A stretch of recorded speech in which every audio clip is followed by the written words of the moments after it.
Queridos irmãos e irmãs, é com alegria que eu vos saúdo com a graça e a paz do Senhor Jesus. Gostaria de convidar a igreja do Senhor para juntos abrirmos a nossa Bíblia no livro do profeta Malaquias. Estamos numa série de mensagens expositivas fundamentadas no livro do profeta Malaquias, e esta, com a graça de Deus, é a penúltima mensagem. Nós estaremos semana que vem encerrando esta série, e se o Senhor nos permitir, próximo mês nós estaremos iniciando uma nova série desta feita no livro do profeta Jonas, se Deus assim nos permitir. Malaquias, capítulo 3, nós vamos ler Malaquias 3, do verso 13 até o capítulo 4, versículo 3.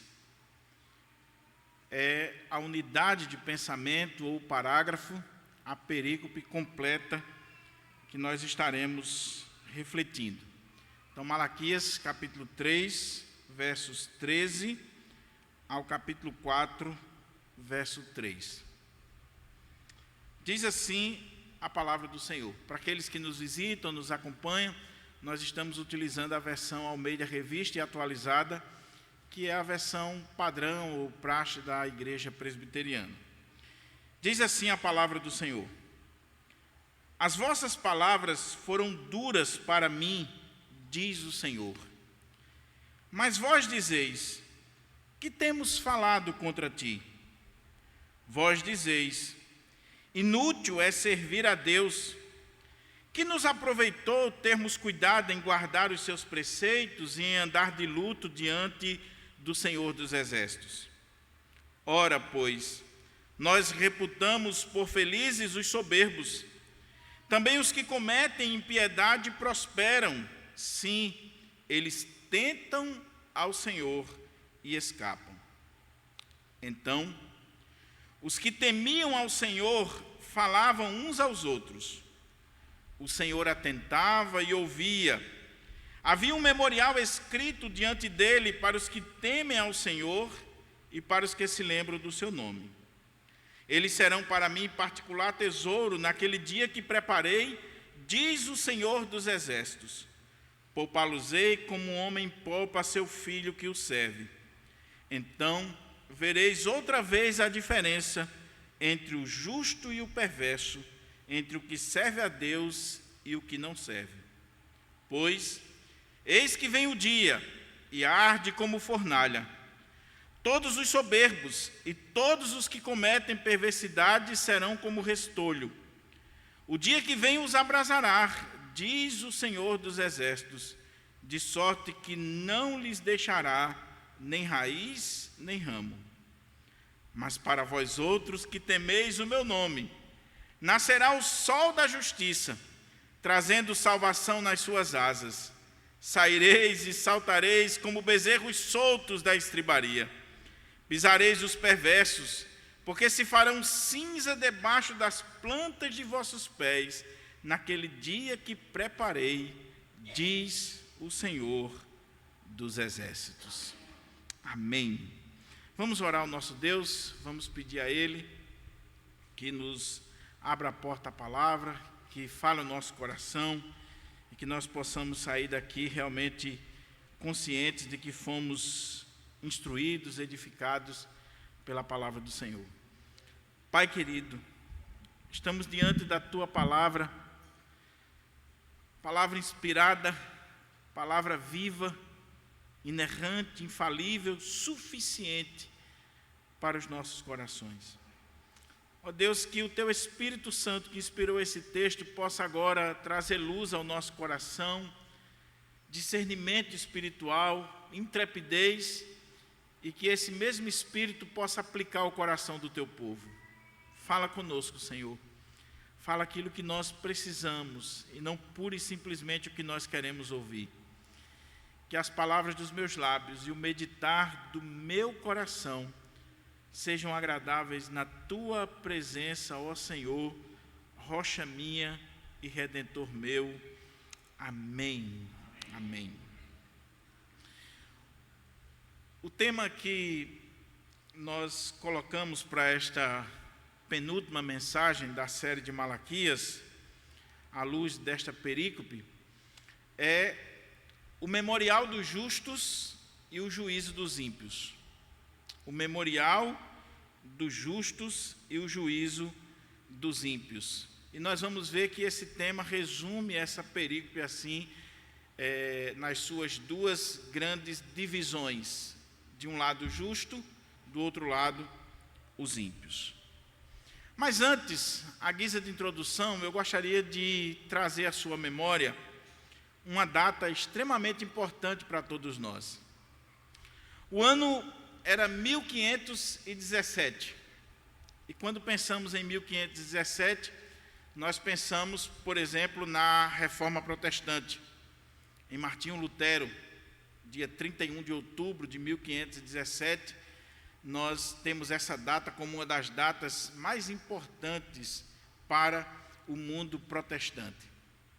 Mas neste ano de 1517, nasceu um dos maiores escritores evangélico protestante de todos os tempos. Seu nome, John Foxe. John Foxe foi um inglês convertido a Cristo e após a sua conversão, ele vai sofrer perseguição por causa da sua fé. Quando Maria Tudor assume o governo da Inglaterra, sendo católica e querendo restaurar o catolicismo à força na Inglaterra, ela persegue os protestantes, os líderes protestantes, manda matar. Ela faz algo assim realmente terrível no contexto da Inglaterra, dizimando os protestantes a ponto de muitos deles terem que fugir da Inglaterra. Essa mulher foi tão mal que ela entrou para a história como a Maria Sanguinária. John Foxe viveu nesse contexto. Ele aceita Cristo, ele é perseguido. Na perseguição de Maria Tudor, ele foge para Basileia, e somente quando a rainha Elizabeth assume o poder, e sendo tolerante, porque ela era da linha protestante, filha da mulher de Henrique VIII, que era protestante, ela traz de volta os foragidos, os puritanos, aqueles que estavam distantes da Inglaterra.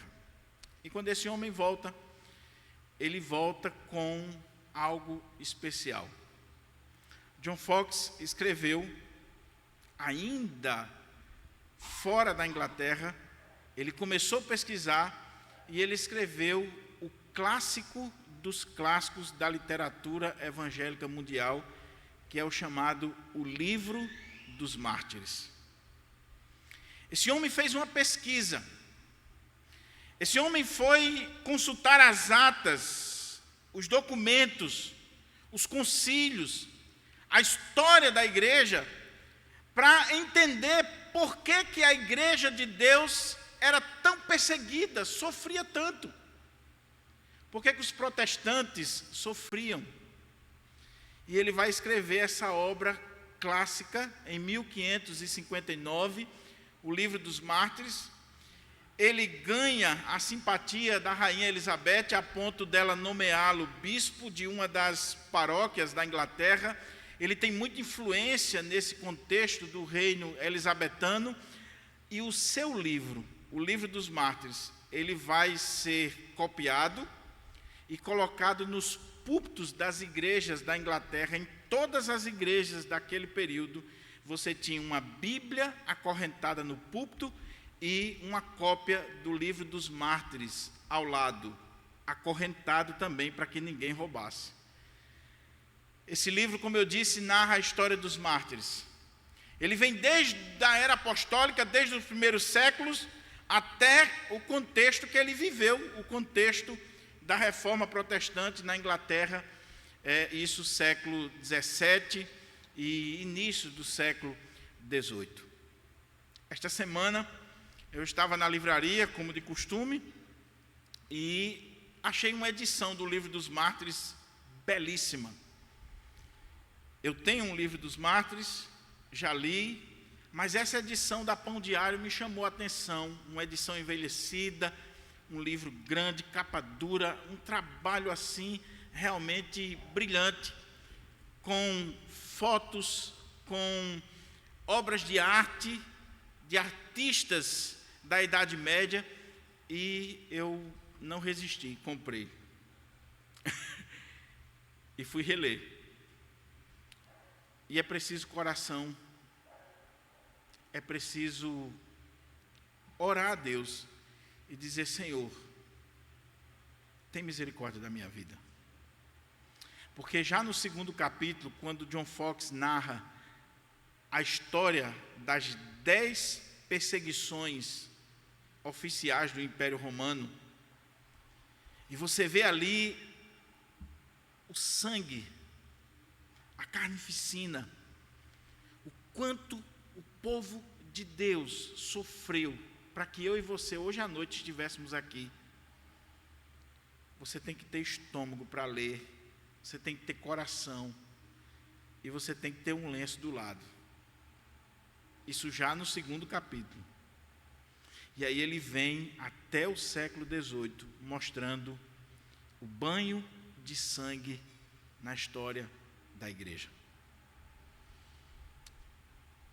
A pergunta é: será que vale a pena tudo isso?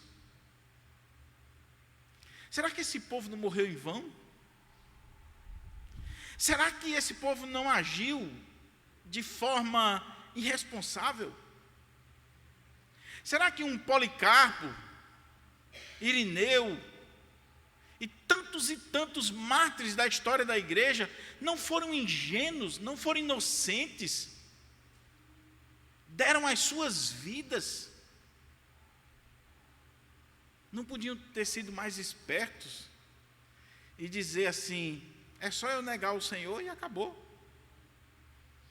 A história de Blandina, de Felicidade e de tantos mártires, que era muito fácil, era só dizer assim: eu renego, eu nego a Cristo, eu nego a minha fé, estavam livres da espada, do fogo, dos leões, da perseguição, teriam seus bens de volta, teriam o emprego público, teriam a sua dignidade diante da sociedade, mas eles se mantiveram firmes, não negaram a fé. Não negaram a fé.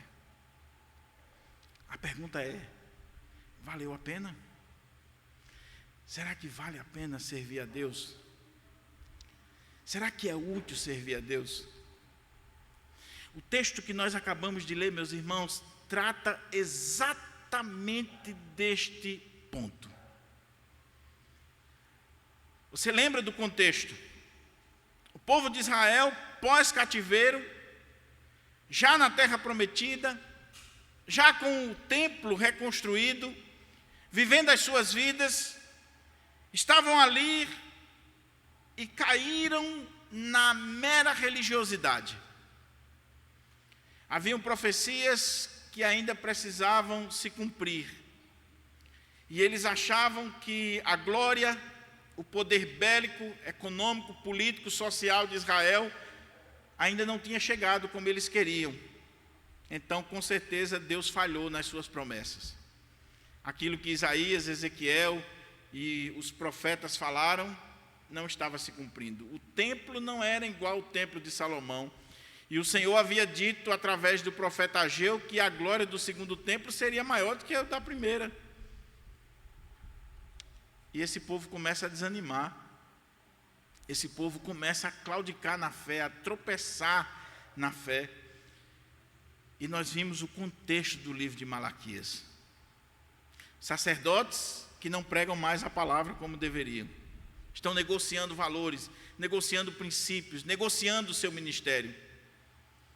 Homens que não mantinham aliança, nem com Deus, muito menos com as suas esposas, pois estavam abandonando suas esposas e casando com filhas de deuses estranhos. Jovens que estavam abrindo mão do casamento bíblico, pactual, com uma serva de Deus, com uma filha da aliança, e casando com adoradoras de deuses estranhos. Traziam ofertas de animais cegos, coxos, traziam qualquer tipo de coisa para apresentar ao Senhor.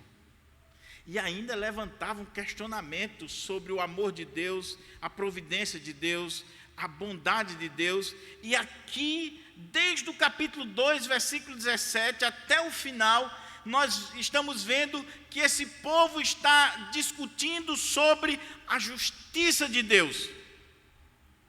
Eles estão dizendo que Deus não é justo, que Deus não age de forma justa, que Deus é aquele que premia o mal, que gosta de gente ruim, que Deus não é o Deus do juízo, que Deus está totalmente comprometido diante do mal que existe neste mundo.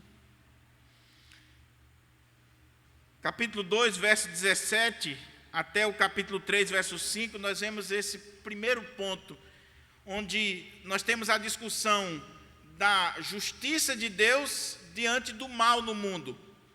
Eles estão questionando, onde é que está o Deus do juízo? Diante do mal, diante das calamidades, diante das crises, onde é que está o Deus do juízo? Diante dos homens maus. E Deus responde isso nessa primeira parte aqui, que nós acabamos de mencionar.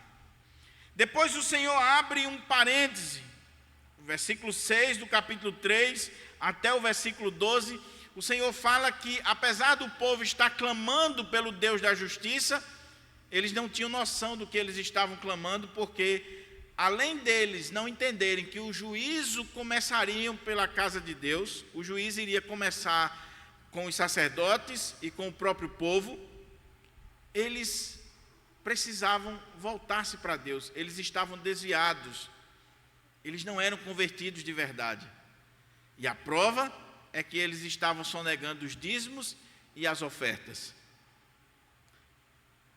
Acabou esse parênteses aqui, versículo 13 do capítulo 3 até o final do livro, voltamos ao tema da justiça de Deus, o Deus do juízo e o problema do mal.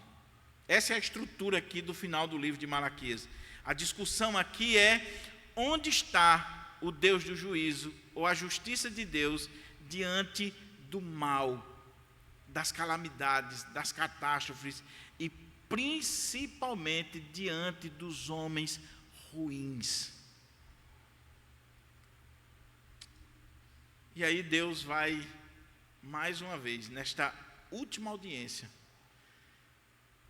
alertar aquele povo, vai esclarecer para aquele povo, vai chamar aquele povo ao arrependimento e vai dizer: olha, eu não estou inativo diante do mal, diante do ímpio, diante do perverso.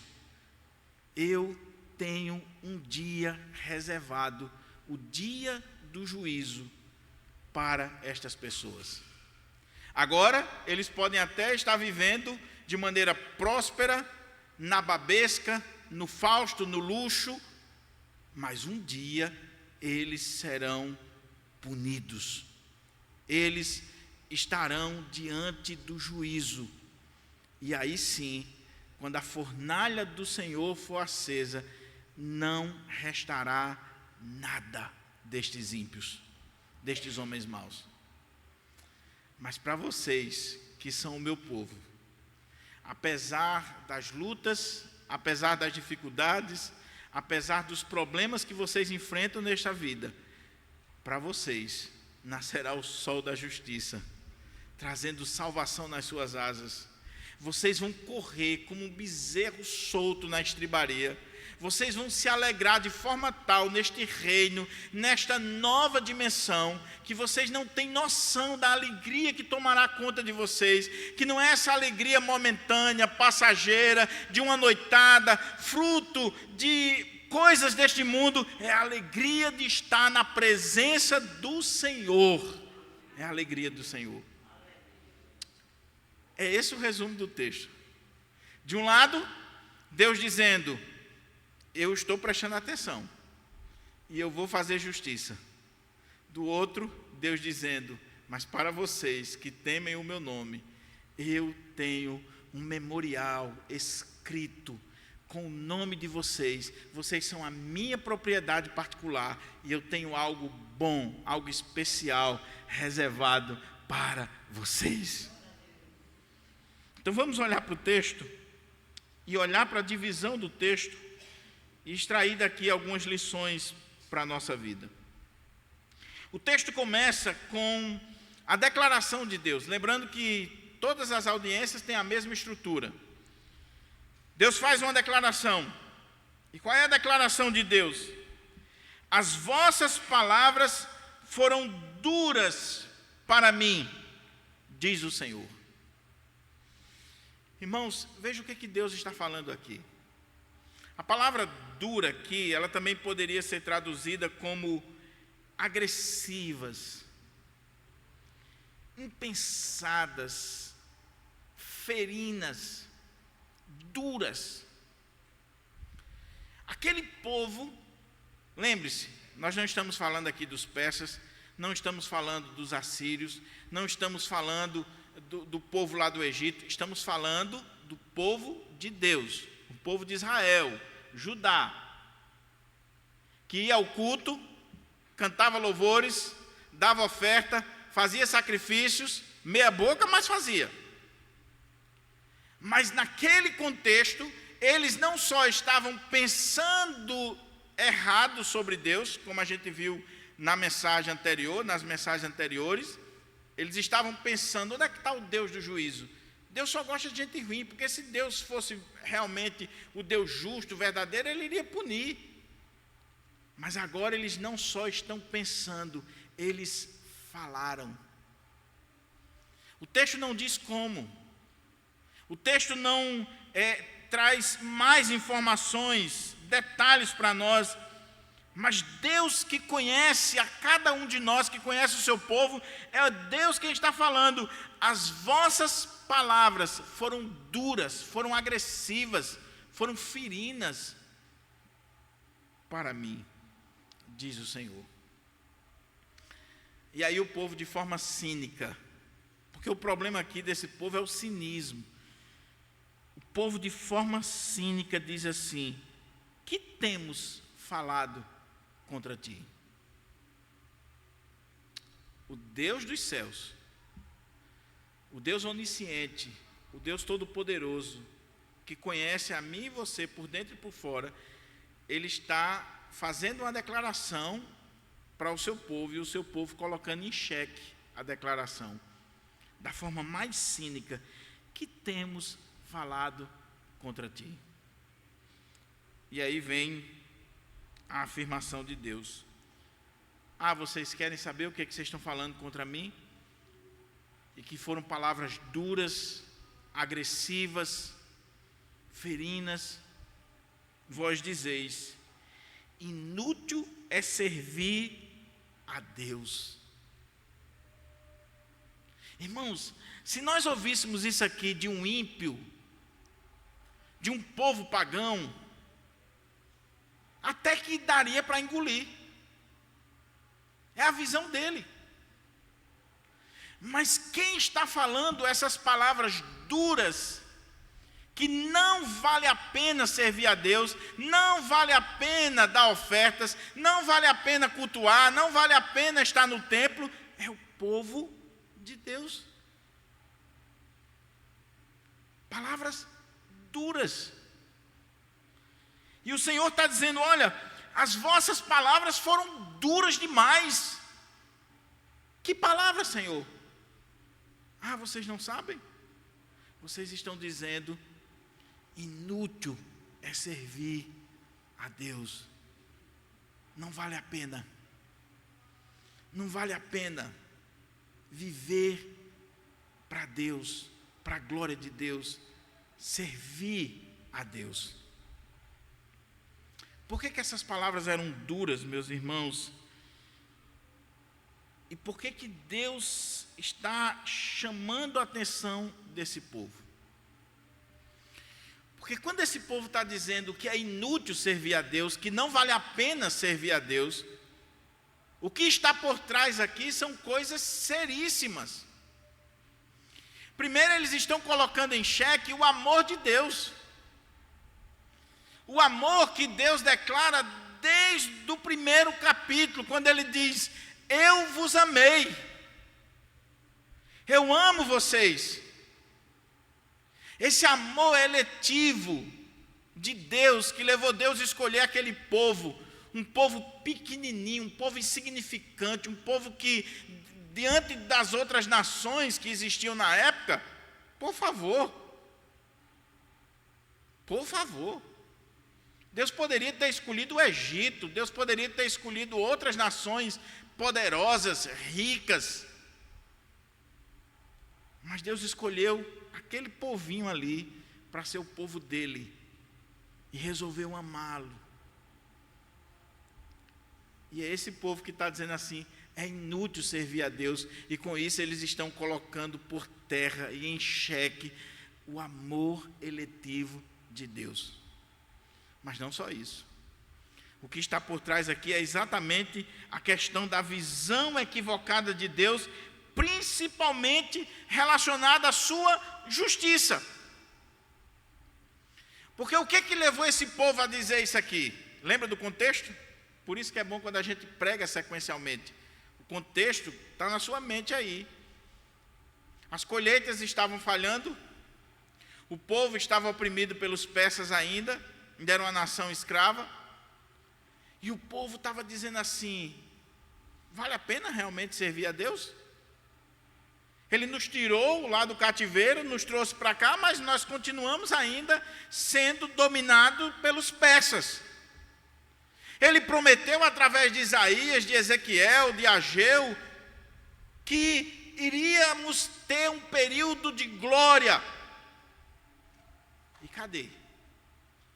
Até agora, só escravidão. Até agora, dominação. As colheitas estão falhando. Estamos em crise. O problema é que eles estão dizendo que é inútil servir a Deus por causa de coisas materiais. Estão colocando em xeque o amor, a justiça, a bondade, a fidelidade de Deus, porque as coisas não estão indo bem na sua vida. Eles olharam para si diante daquela circunstância adversa que estavam vivendo e dizem: espera aí, vamos nos comparar aqui com as outras nações. Vamos nos comparar, por exemplo, com os próprios persas, que não quer saber de Deus. Vamos nos comparar com o Egito, vamos nos comparar com outros povos. Eles são ricos, eles têm poder bélico, eles têm terras, eles têm rei, eles têm domínio sobre outros povos. E nós temos o quê? Temos um templozinho meia boca, temos sacerdotes que já não exercem mais a função como deveria, porque o povo não é bobo. Havia ali uma cumplicidade entre os sacerdotes e o povo. O sacerdote fazia de conta que estava ensinando a lei e o povo fazia de conta que estava aprendendo. E eles começaram a olhar e dizer: não vale a pena servir a Deus. É inútil. É inútil. Meu querido irmão, minha querida irmã, eu queria desde já começar a chamar a sua atenção, porque esse texto chama a minha atenção. Cuidado quando você estiver medindo a utilidade de servir a Deus por causa das circunstâncias ou dos bens materiais. Cuidado quando você estiver duvidando do amor de Deus, da justiça de Deus, e quando você estiver duvidando da sua fé, ou achando que não vale a pena servir a Deus, porque as circunstâncias estão adversas na sua vida, porque uma doença, um desemprego, seja lá o que for, aconteceu algo com você, e de repente vem na sua mente, no seu coração essa ideia: é inútil servir a Deus. De que adianta?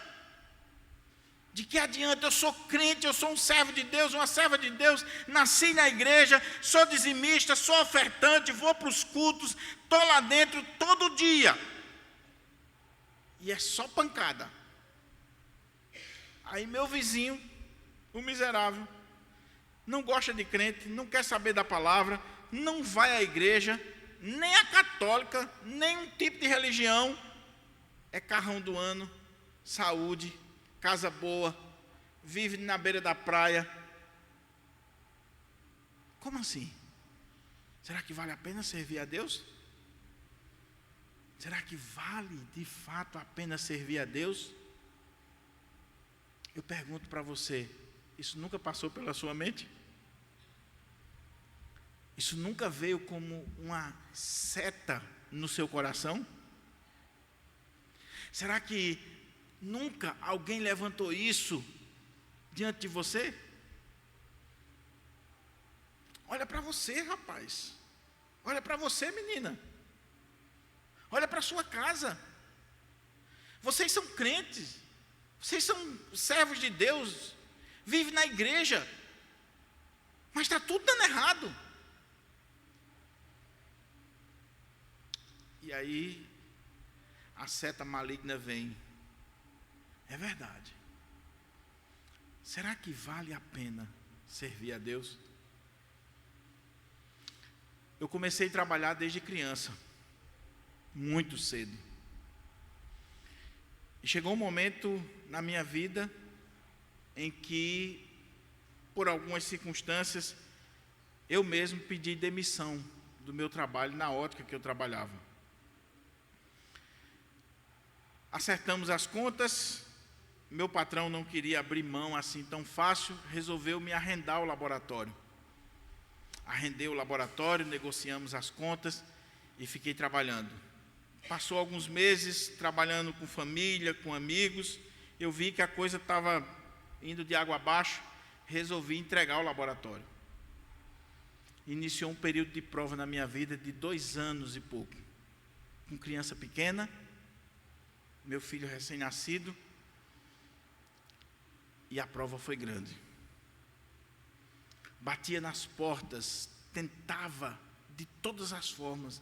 A nossa igreja lá, com gente influente em toda a sociedade lá de Currais Novos, tentava arrumar um emprego e não conseguia. Quando eu chegava lá, já tinha alguém. Vendi gel, doutorzinho nas portas. Fui trabalhar de servente e pedreiro. Minha esposa arrumou o emprego primeiro, ficou cuidando da casa. E quantas vezes passou na minha mente, será que de fato vale a pena servir a Deus? Sabe quem fazia isso vinha à mente? Os próprios membros da minha família, que não eram crentes, alguns até espíritas, diziam assim, está vendo aí, ó? Você é crente desde criança, está passando essa prova? Hoje, eles pedem oração. Hoje, alguns desses que zombavam já estão até no ministério da palavra. Estão servindo o Senhor. Meus irmãos, em nome de Jesus, que jamais nós venhamos cair nesse laço maligno que o povo de Israel caiu. De achar que não vale a pena servir a Deus. Não interessa o que você está passando, se você está desempregado, se você está doente, se você foi abandonado, se a igreja lhe abandonou, se o pastor lhe abandonou, vale a pena servir a Deus sim. Vale a pena. Vós dizeis, inútil é servir a Deus. Que nos aproveitou termos cuidado em guardar os seus preceitos e em andar de luto diante do Senhor dos Exércitos. Olha que coisa. E aqui tem uma casca de banana no texto que, se você não tiver cuidado, você comete um erro exegético imperdoável. Porque olhando para o texto aqui, diz assim, espera aí, isso não é o povo que Malaquias vem falando até agora, não. Porque olha o questionamento deles, e que não é diferente do nosso. É inútil servir a Deus. Não vale a pena servir a Deus. De que adiantou eu guardar os preceitos do Senhor, viver de acordo com a palavra do Senhor?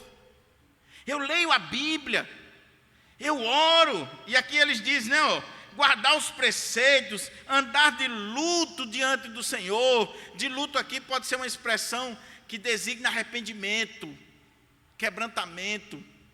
Essa é a ideia de andar de luto. Aquele povo está dizendo diante de Deus da forma mais cínica: nós guardamos os preceitos, nós vivemos a palavra, nós andamos de luto, nos arrependemos, vivemos uma vida piedosa. Porque nessa hora todo mundo é piedoso, né?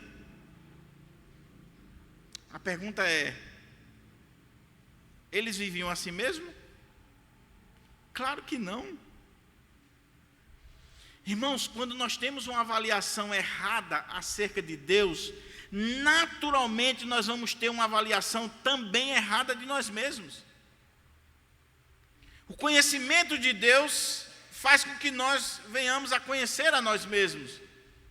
Calvino trabalha isso muito bem nas Institutas. Mas quando eu estou alienado de Deus, quando eu não consigo olhar para Deus e partir de Deus, eu não consigo nem olhar para mim mesmo, e eu viro um hipócrita de carteirinha. Porque o que nós estamos vendo aqui é uma hipocrisia miserável. Eles não guardavam preceito coisa nenhuma. A lei dizia: traga um animal sem defeito, as primícias do rebanho. Eles traziam? Não. Então eles não guardavam o preceito. A lei dizia que Deus tinha que ser o primeiro lugar. Eles não honravam. A lei dizia que o povo de Deus só poderia construir relacionamento com alguém que pertencia ao povo de Deus. Eles estavam cumprindo? Não. Os casamentos mistos estavam rolando solto. Deus não aceitava o divórcio, odeia o divórcio. Eles estavam cumprindo? Não. Dos sacerdotes ao povo, nenhum estava cumprindo os preceitos do Senhor. Mas aqui, para acusar Deus, para dizer que é inútil servir a Deus, eles estão dizendo: nós guardamos os preceitos, nós andamos de luto diante do Senhor. E de que aproveitou? De que aproveitou? Hipocrisia, cinismo. Faz-me lembrar um dos maiores teólogos que influenciou minha vida, o mestre Severino, lá da congregação de Guarapes. Não foi formado em um mestre misto não, mas vale mais do que alguns de lá.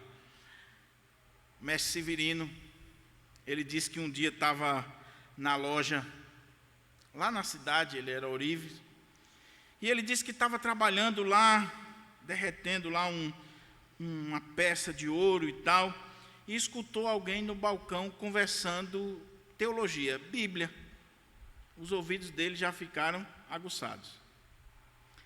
E o cara estava conversando com o outro do balcão, dizendo assim: rapaz, eu fui crente, hoje eu não sou mais.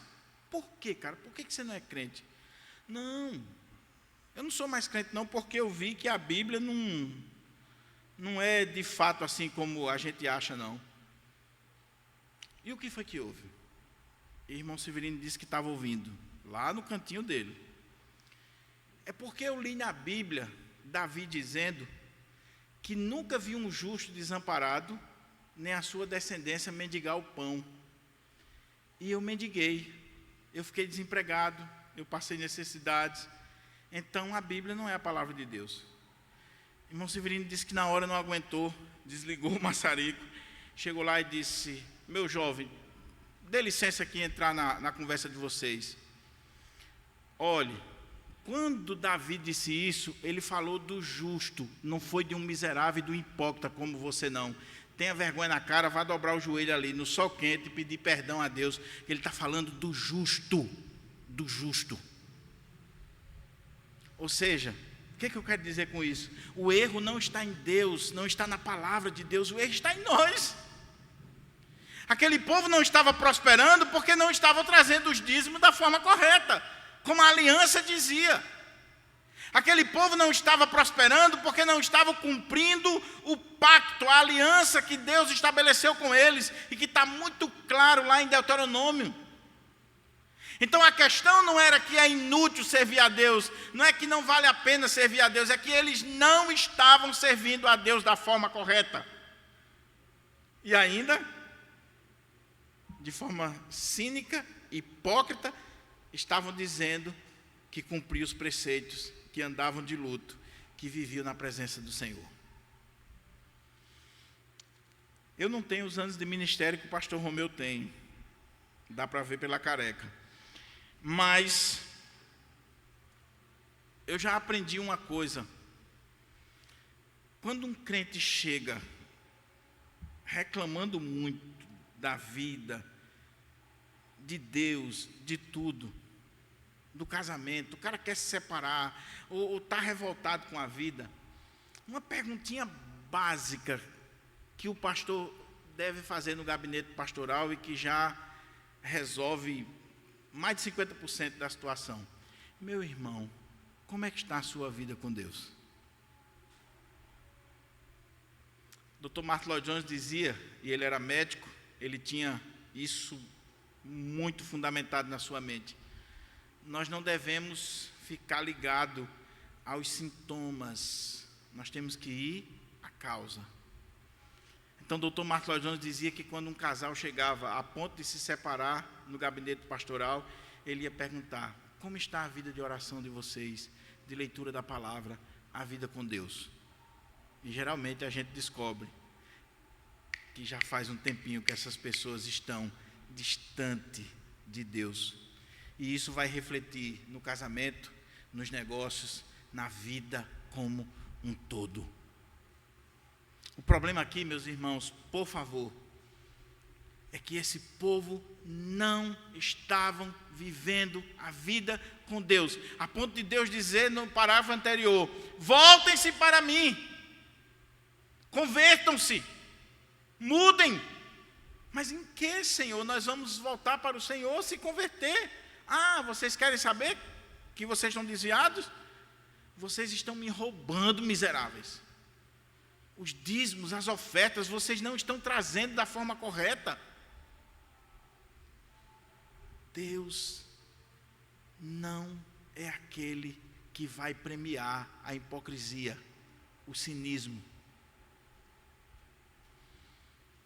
As vossas palavras foram duras para mim, diz o Senhor, mas vós dizeis: que temos falado contra ti? Vós dizeis: inútil é servir a Deus. Que nos aproveitou termos cuidado em guardar os teus preceitos, em andar de luto diante do Senhor dos Exércitos? Ora, pois, nós reputamos por felizes, olha a cabeça desse pessoal, os soberbos. Também os que cometem impiedade prosperam. Sim, eles tentam o Senhor e escapam. Olha a teologia dessa galera aqui. Eu diria que é a teologia do desviado, do miserável. É inútil servir a Deus, não vale a pena. Não vá mais para a igreja, não ore, não cante, não dê dízimo, não faça nada. Por quê? Porque eu fazia tudo isso aí e não deu certo. Fazia mesmo, miserável. E além do mais, olha onde é que está o problema deles aqui. É que eles começaram a olhar os ímpios. Olhar para os ímpios. Lembra de Asaf, Salmo 73? Meus pés quase se desviaram. Ele diz: quase resvalaram os pés ao contemplar a prosperidade dos ímpios, dos perversos. Eles têm saúde, eles vivem uma vida no luxo, e quando eu comecei a olhar para os ímpios e comparar com a minha vida, eu comecei a ver que tinha alguma coisa errada. E os meus pés quase se desviaram. Meus irmãos, sabe por que os salmos são tão queridos de todos nós e faz tanto sucesso ao longo da história da igreja? Porque os salmos, como Calvino dizia, é a anatomia da alma humana. Você quer saber o que é a alma humana? Lê os salmos. Ali o salmista rasga o coração diante de nós. Ali não tem triunfalismo, ali não tem essa história de que com Cristo é vencer ou vencer, de que você não passa a luta, não passa dificuldade. Nada disso. O salmista está dizendo assim: quando eu olhei para a prosperidade do meu vizinho, do meu colega de trabalho, do ímpio, eu quase me desviei. Que sinceridade! Que sinceridade! Eu quase me desviei. Até que entrei no santuário de Deus e atinei com o fim deles. Quando ele entrou no santuário, ele viu que a alegria do ímpio é passageira, que a prosperidade do ímpio é passageira, que Deus tem um dia, como a gente vai ver aqui, reservado para a condenação desses ímpios. Eles agora podem estar vivendo de forma luxuosa, nababesca, mas um dia eles darão conta diante do Senhor. E ele diz: porém, tu estás sempre comigo. Tu me seguras pela tua mão direita e ainda me recebes na glória. Oh, meu querido irmão, é o problema do povo aqui de Deus. Eles estavam olhando os soberbos, os que cometem impiedade, prosperam. Você trabalha, ganha um salário ali, minguado. Aí você vê o colega de trabalho prosperando, trocando de carro, fazendo isso, agindo de forma ilegal. E você diz assim: será que Deus não está vendo? Será que Deus não vai punir? Eu estou aqui nessa situação e o cara que está agindo de forma ilegal, o cara é ímpio, o cara é soberbo, orgulhoso, miserável, e está aí, olha, tudo do bom e do melhor. Então, não vale a pena servir a Deus. Eles tentam, eles provam o Senhor e escapam. Eles afrontam a Deus, eles colocam Deus à prova. Irmãos, olha para o nosso país. Olha para o mundo. Veja as pessoas que estão no topo, na pirâmide da fama, da riqueza. Veja. Boa parte, a grande maioria, não tem nada de Deus, não quer saber de Deus, zombam de Deus, põem Deus à prova, tentam o Senhor, falam mal do Senhor. De vez em quando o Papai do Céu dá assim um petelecozinho, quando a coisa já está bem exagerada, né? Quando o cara começa assim a zombar demais, como alguns artistas e tantos outros aí. Aí Papai do Céu dá um chegazinho.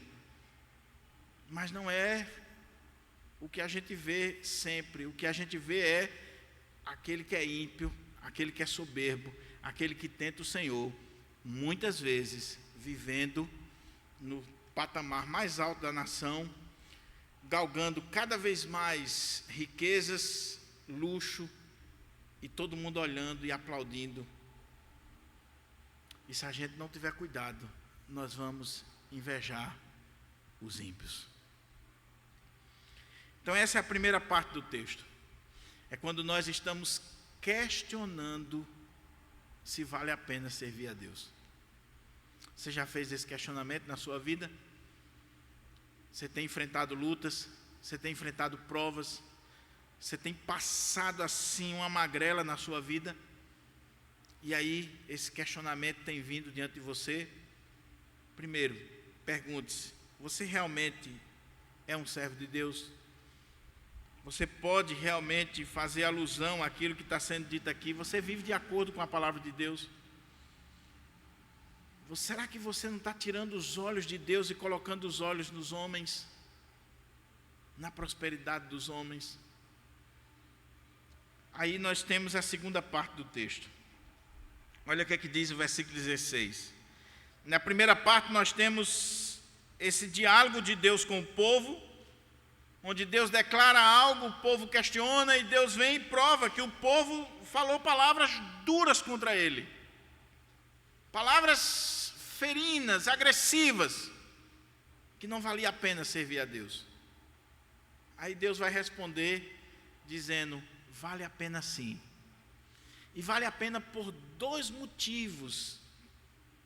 que é o restante do texto. Primeiro, vale a pena porque aqueles que de fato me amam, temem o meu nome, vivem uma vida reta diante de mim, aqueles que de fato são meus filhos e filhas, por mais que no presente momento eles estejam enfrentando lutas, provações, dificuldades, assim como acontece com vocês aí, eu queria dizer que eu tenho um memorial escrito com o nome deles, eles são o meu particular tesouro, eu tenho algo de especial para eles. Olha como é que diz o texto. Então, os que temiam ao Senhor falavam uns aos outros. Presta atenção nisso aqui, meu querido irmão. Nem tudo estava perdido ali. Tinha a turma que estava questionando, apresentando ofertas de todo tipo. Tinha uma turma lá que estava dizendo, olha, diante do que nós ouvimos, nós andamos de luto, nós nos arrependemos, mas não mudou nada. Até agora nada. E aí eles começaram a falar palavras duras, dizendo que era inútil servir a Deus, que era inútil viver na presença de Deus. Alguns estudiosos dizem que provavelmente Malaquias pregou os outros oráculos e um grupo ali do povo, quem sabe, disse assim, vamos colocar em prática aqui o que Malaquias está dizendo, vamos começar a ler a lei de novo, vamos fazer isso, fazer aquilo, vamos andar de luto para ver se vai mudar. Não mudou, então não vale a pena servir a Deus. Por quê? Deus tinha visto o coração, que toda aquela mudança, toda aquela encenação não era de coração. Não era de coração. Irmãos, nós não somos diferentes desse povo.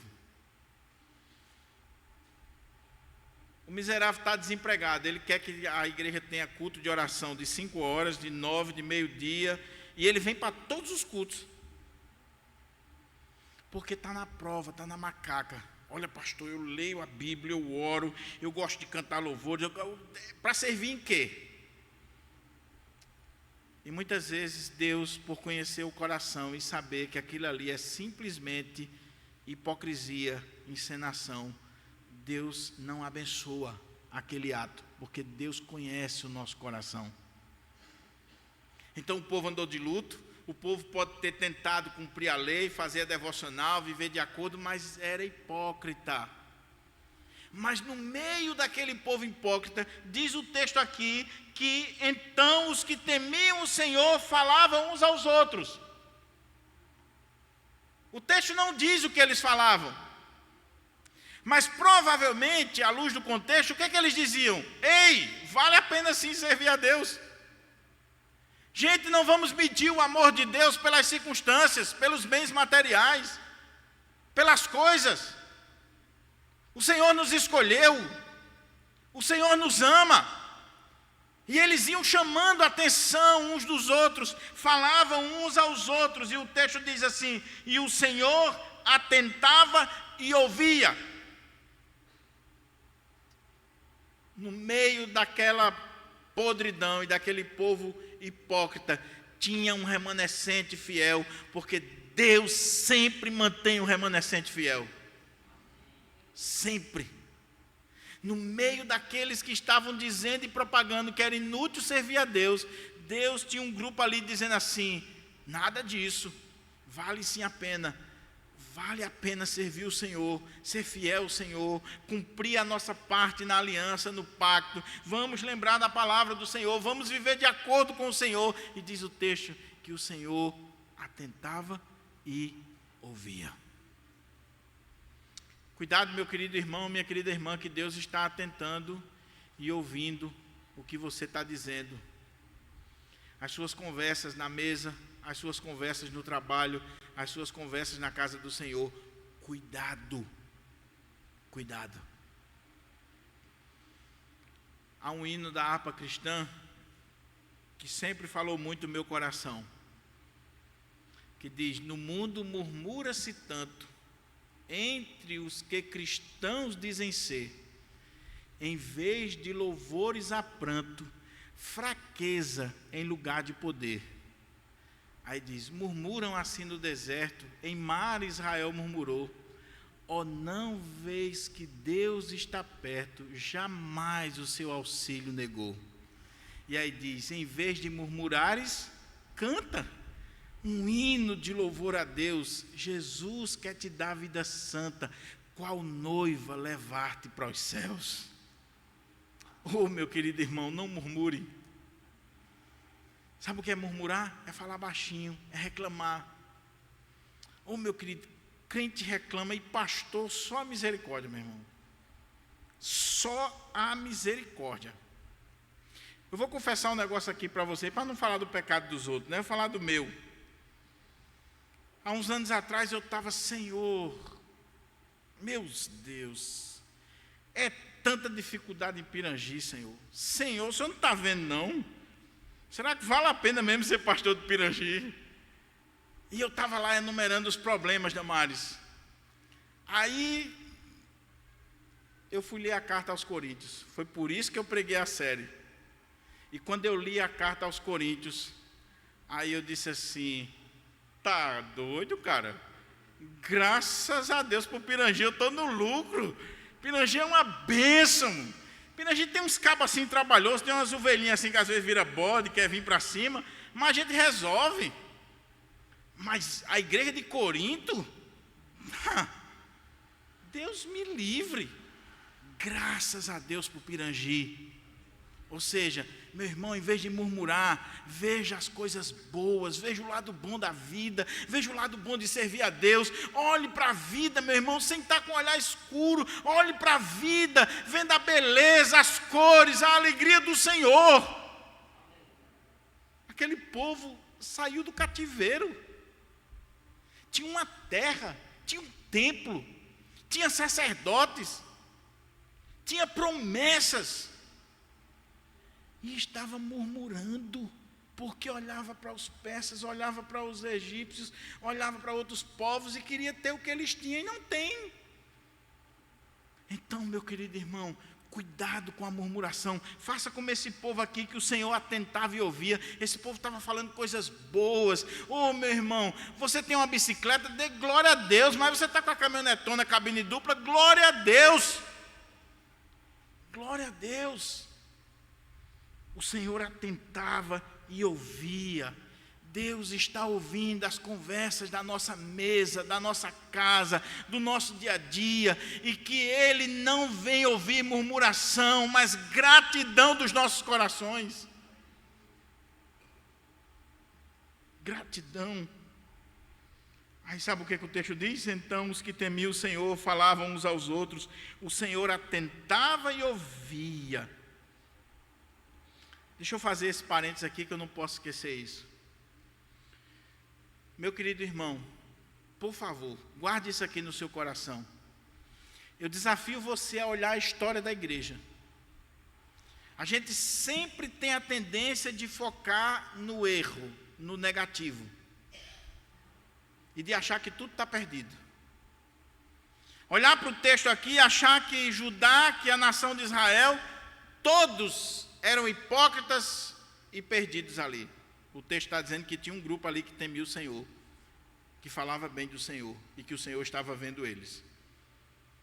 Por que eu estou dizendo isso? Porque a gente às vezes acha que a história da igreja ela deu um pulo lá dos primeiros séculos e só vai ressurgir na Reforma Protestante com Martinho Lutero e com os reformadores, que a gente coloca como se fosse anjo, mas eles tinham defeito também.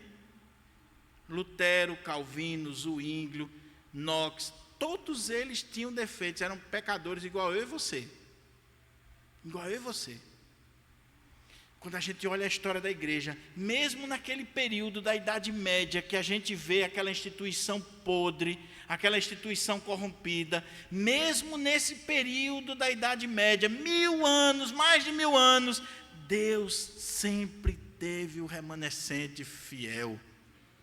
Monges que traduziram os textos bíblicos, e por isso a gente tem a Bíblia hoje.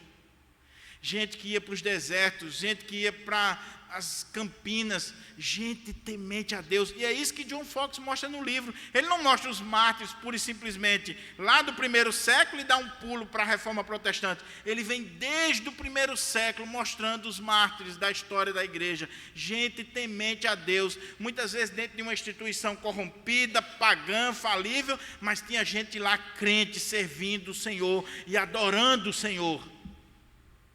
Ou seja, nunca coloque todo mundo no mesmo balaio. Havia ali um grupo temente ao Senhor. Olha o que o texto diz, para a gente caminhar para a conclusão. Então os que temiam o Senhor falavam uns aos outros, o Senhor atentava e ouvia.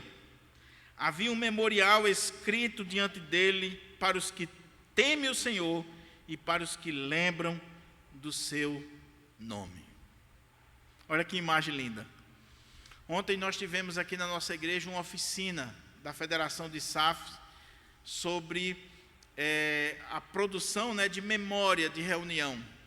A nossa irmã Amélia deu uma palestra fenomenal sobre isso, um treinamento para as irmãs sobre memória de reunião. Tão importante aquilo ali. Fica para gerações futuras, aquele registro, aquela memória ali. Vem daqui, Nessa época aqui, era costume se construir ou se escrever, literalmente aqui no texto original, é que o Senhor tinha um rolo de lembranças ou de memória, um livro de memória. Ele escrevia ali naquele livro de memória. É claro que é uma linguagem antropomórfica, é para a gente entender. Se fosse hoje, talvez, eu estava vendo o reverendo Augusto Nicodemos falando desse texto, e ele diz, talvez se fosse hoje o Senhor digitou. Mas na época era esse o padrão. Então Deus está escrevendo. E o que ele está escrevendo? Olha o que diz o texto. Havia um memorial escrito diante dele para os que temem o Senhor e para os que se lembram do seu nome. Eles serão para mim particular tesouro naquele dia que preparei, diz o Senhor dos Exércitos. Poupá-los-ei como um homem poupa a seu filho que o serve. Então vereis outra vez a diferença entre o justo e o perverso, entre o que serve a Deus e o que não o serve. O que Deus está dizendo para aquele povo que está questionando e falando que é inútil servir a Ele porque os ímpios prosperam e soberbos e tal? Ele está dizendo assim, gente, preste atenção aqui. Eu tenho um livro, e aqui, lá em Apocalipse, aparece como o livro da vida, do Cordeiro. Eu tenho um livro, e nesse livro está escrito o nome daqueles que me temem, daqueles que lembram o meu nome, daqueles que foram escolhidos por mim. Eu tenho esse memorial diante de mim, e eles são o meu particular tesouro para aquele dia que preparei, e eu vou poupá-los naquele dia. Meu querido irmão, quando você estiver pensando, achando que não vale a pena servir a Deus, lembre que seu nome está escrito no livro da vida. Lembre-se que você é um filho de Deus, uma filha de Deus, um escolhido, não por causa dos seus méritos, por favor, apesar dos seus deméritos. Você sabe o hino reformado, que a gente não canta aqui na igreja porque dá processo, dá tudo no mundo. Mas eu acho esse corinho reformado fundamental, é teologia reformada calvinista. Você não vale nada, mas eu gosto de você. A gente não vale nada, meu irmão. Mas o Senhor gosta. Nos amou em seu Filho, com amor eterno. Eu os amei. E Ele escreveu. Ele colocou no memorial. Ele escreveu ali para ficar na memória, Amélia. Na memória. Dizendo assim, eu não desisto de você. Você é meu filho, você é minha filha. Naquele dia eu vou poupá-los. Eu preparei um dia para vocês e eu vou poupar como um homem poupa ao filho que o serve. E naquele dia vocês vão ver sim a diferença entre o justo e o ímpio, entre o que serve a Deus e o que não serve. Naquele dia vocês vão ver que o justo está no livro da vida. O ímpio, por mais próspero, por mais saudável que ele seja, por mais que ele tenha galgado os patamares desse mundo, ele não tem o seu nome no livro da vida e ele não vai ser poupado naquele dia. Mas você, apesar de você, o Senhor te ama, o Senhor escreveu o seu nome no memorial eterno. Oh, que privilégio, meus irmãos. Que privilégio. E sabe o que é mais lindo? É que quando a gente tem a teologia correta à luz da Bíblia, isso traz ânimo para o nosso coração. Teologia anima o nosso coração, traz ânimo, traz alegria, principalmente na hora da prova. Quando eu não tinha a teologia correta, eu achava assim que, quando eu acordava mal assombrado, o português lá do sertão, sabe aquele dia que você acorda, ou aquela semana que você não consegue ler, você não consegue orar, você cai, talvez só eu e o pastor Romeu que acontece isso, você não, você é crentão. Aí você diz assim, perdi a salvação, o Senhor foi lá, acordou no dia, não, ele hoje não fez a devocional, não orou, ele pecou, deu uma brigada com a mulher, talvez só lá em casa, deu uma brigada, passa a borracha aí no nome dele, passa o corretivo. No outro dia, melhorou, fez as pazes com a mulher, bota o nome dele de novo. Não, meus irmãos, não tem borracha para o livro da vida. Deus colocou teu nome lá e é eterno, é um memorial eterno. O amor de Deus não varia, o amor de Deus não muda, é eterno, com amor eterno eu amei. Deus está dizendo, eu tenho um memorial daqueles que me temem, que lembram do meu nome e que estão diante de mim como filho, eu vou poupá-los naquele dia. Você é filho de Deus? Você é uma filha de Deus? Não olhe para a sua vida a partir dessa dimensão aqui é passageiro. Olhe para a sua vida lembrando que você está no livro da vida. Concluindo, agora sim concluindo. Pois eis que vem o dia, e arde como fornalha. Todos os soberbos e todos os que cometem perversidade serão como restolho. O dia que vem os abrasará, diz o Senhor dos Exércitos, de sorte que não lhes deixará nem raiz, nem ramo. Está vendo a diferença entre o justo e o ímpio? Ele está dizendo, vale a pena me servir. Igreja do Pirangi, vale a pena servir o Senhor. Vale a pena vir ao culto, vale a pena ser dizimista, vale a pena ser ofertante, vale a pena servir como diácono, como presbítero, como pastor, como um servo e uma serva de Deus. Vale a pena. Por quê? Porque o Senhor tem um dia de juízo reservado. E os ímpios que você inveja, que você olha e diz, esses aí estão bem. Esses ímpios, o Senhor vai acender a fornalha e eles vão ser punidos e não vai sobrar nada. Nada. Aqueles que zombam de Deus hoje, aqueles que estão fazendo leis contrárias à palavra de Deus, que estão perseguindo a igreja de Deus, aqueles que mataram os mártires ao longo da história da igreja, Maria Tudor e tantos que mataram os mártires, os imperadores romanos, eles serão punidos pelo Senhor, não sobrará nada, nada.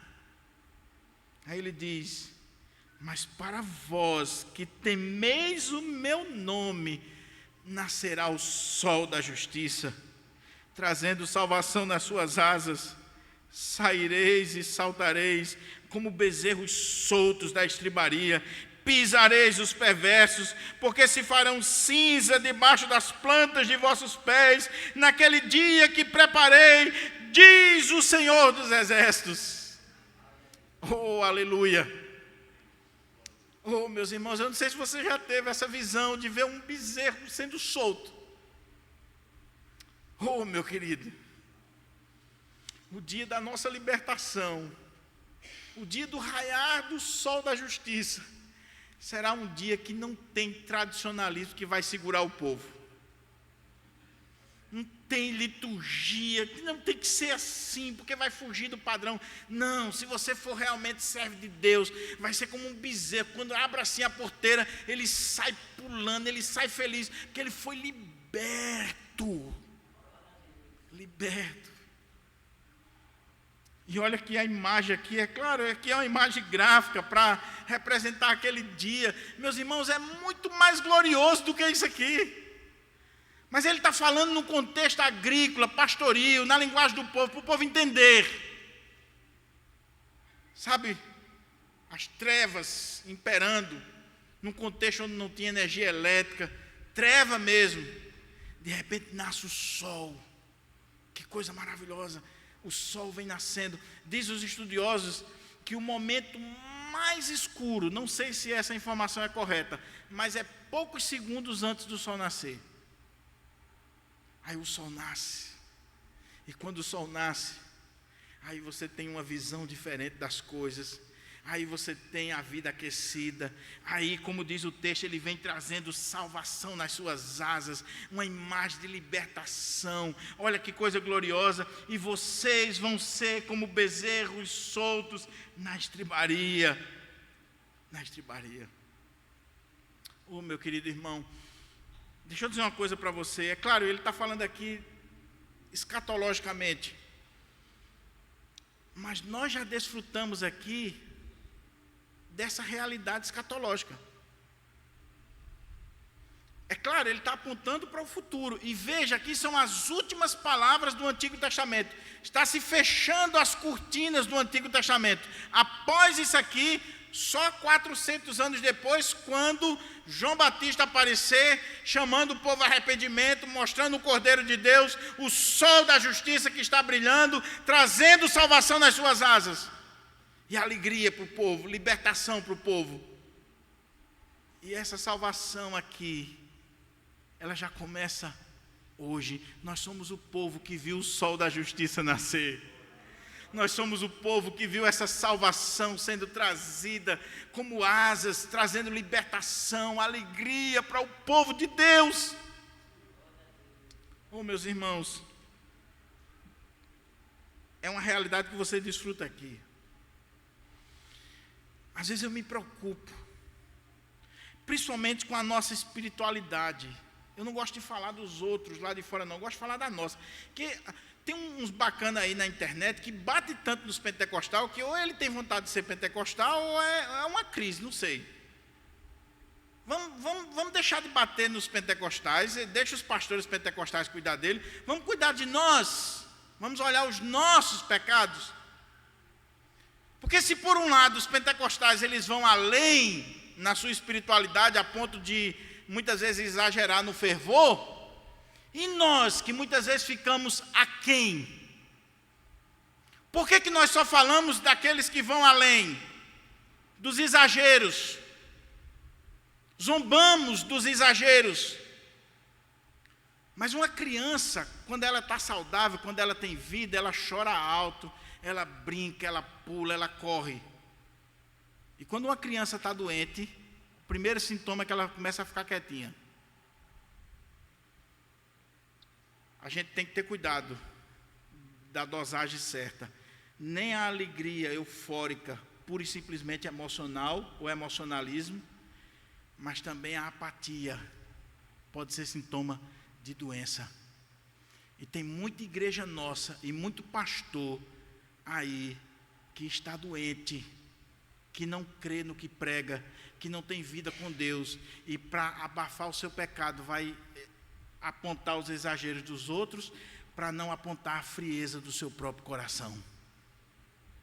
O que eu quero dizer com isso aqui? Meu irmão, quando o Espírito Santo faz uma obra na nossa vida, quando nós somos perdoados, nós nos alegramos como um bezerro solto na estribaria. Quando você tem noção da graça, do perdão, do amor, da libertação de Deus na sua vida, você jubila com isso. Quando você realmente tem uma visão correta de Deus, das coisas de Deus, quando você está estudando teologia da forma certa, não é para discutir, debater, para se achar o cabeção, o S10, não. É quando você está estudando teologia para aquecer seu coração. A sua oração é diferente, seu louvor é diferente, sua pregação é diferente, sua vida é diferente. Você muda. Paulo César cantando lá no Consciência Cristã. Quando aquele homem começou a cantar, meu irmão, eu só não falei língua porque eu estava do lado de Romeu, eu não sabia se ele ia discriminar. Mas você fica nas nuvens, na presença do Senhor. Se você não tem alegria na presença do Senhor, meu irmão, por favor, comece a dar uma olhadinha para o seu coração. Se você tem alegria no jogo do ABC, que está difícil, ou do América, que está difícil também, mas você não tem alegria na presença do Senhor, comece a medir seu coração. Porque tem um miserável que muitas vezes quer proibir de um irmão dar glória na igreja, mas ele é o que mais grita no estádio de futebol, diante de uma bola, diante de homens. Na igreja, solene. Lá, só falta estourar os pulmões. Na igreja nós temos que se alegrar na presença do Senhor. Não é pecado. Não estou falando de emocionalismo, não estou falando de reteté, de palhaçada. Estou falando de alegria.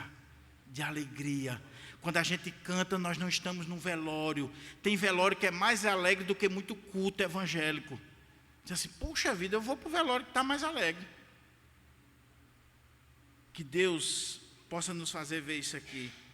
E olha o que o texto diz, para aquele povo entender. Pisareis os perversos, porque se farão cinza debaixo da planta de vossos pés, naquele dia que preparei, diz o Senhor. Eu não sei porque que Deus disse isso aqui para o povo.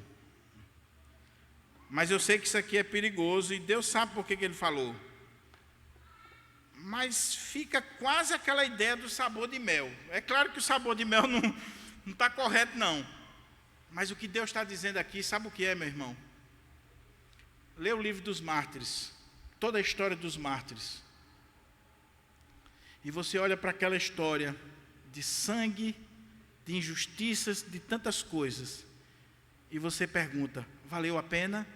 Valeu a pena sim, porque eles são de Deus. Valeu a pena? Valeu a pena sim, porque aqueles que agiram com maldade contra aquele povo, eles serão punidos. Valeu a pena? Valeu a pena sim, porque todos aqueles imperadores romanos, todos aqueles que trucidaram o povo de Deus ao longo da história, viraram cinzas, e um dia o povo de Deus estará pisando sobre eles e dizendo, glória seja dada ao nome do Senhor, ao nome do Senhor. Nada pode barrar a igreja de Deus, a igreja de Deus. Meu querido irmão, eu quero só fazer algumas perguntas para você, para a gente orar.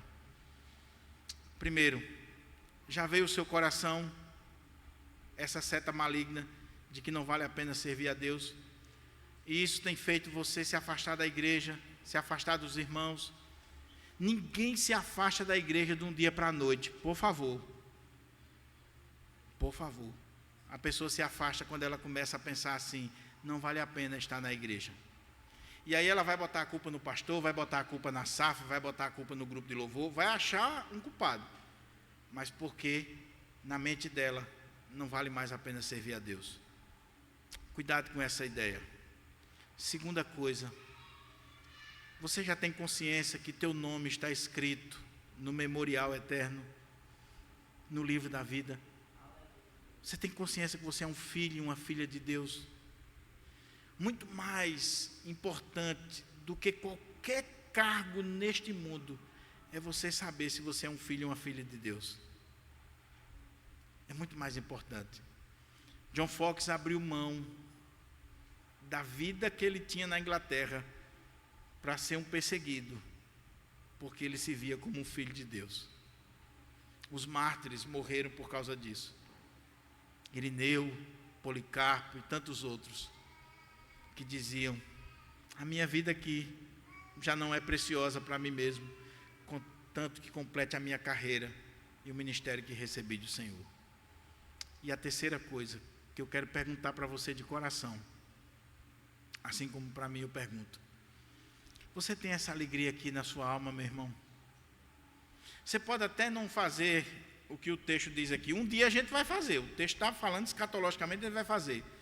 Mas talvez você é tão reformadão que você clama em silêncio e se alegra só no Espírito. Mas eu pergunto, você tem essa alegria na presença do Senhor? Você tem consciência de que a partir do momento que o Senhor entrou na sua vida e você se tornou um filho e uma filha de Deus, a sua vida é completamente diferente, mesmo que você tenha perdido tudo que for de bens materiais? Eu tenho um amigo lá de Currais Novos que depois que ele se converteu, ele perdeu tudo. E eu ficava preocupado. Meu Deus, às vezes a gente quer ser advogado. E ele dizia assim, cara, hoje eu sou muito feliz, eu não era feliz. Hoje, com o pouco que eu tenho, eu dou graças a Deus. Tudo aquilo ali que eu tinha não trazia felicidade. Hoje eu sou feliz. Que o Senhor aplique essa palavra no nosso coração. E que você saia daqui lembrando desse último ponto. Há um dia em que Deus vai julgar o mundo. E lá, Ele vai fazer diferença entre o justo e o ímpio. Entre o que serve a Deus e o que não serve. De que lado você estará? Vamos ficar de pé para nós orarmos